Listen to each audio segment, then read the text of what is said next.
అందే సత్యం గారు ఇప్పటికే ఈ ఎంపీలు అలవెన్సులు ఖర్చులు గట్ట చూసి జనాల్లో ఒక చర్చ జరుగుతుంది. అంటే ప్రజాధనం దుర్వినియోగం సంబంధించి. ఇప్పుడు ఈ నెంబర్ ఒక్కసారిగా పెరిగితే పబ్లిక్ ఎలా రెస్పాండ్ అవుతారు అన్నది ఈ మధ్య కాలంలో కొంత పబ్లిక్‌లో ఈ చర్చ కూడా మొదలైంది.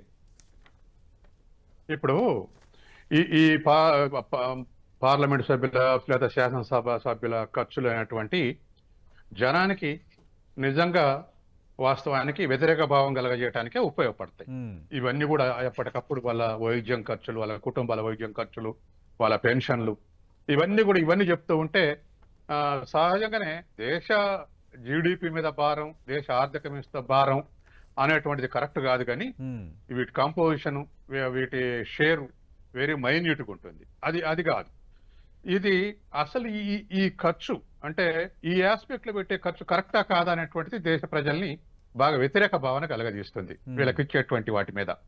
కాబట్టి రేపు ఈ పెంచితే ఈ ఖర్చులు పెరుగుతాయి అంటే ఖర్చు టోటలింగ్ చేసి చూపెడితే అరే మన జీడిపి ఇవాళ ఉన్నటువంటి పరిస్థితుల్లో 340 లక్షల కోట్లు ఇదంతా అని చెప్పేసి అనుకునే అవకాశం ఉంది. అవును. కానీ ఈ అన్ప్రొడక్టివ్ ఎక్స్పెండిచరు ఒక పర్సెప్షన్, ఈ దృక్పథం అనేటువంటిది కరెక్టా కాదన్నప్పుడు మెజారిటీ ప్రజలు ఇది కరెక్ట్ కాదు అంటారు. ఇదొక ఆస్పెక్ట్.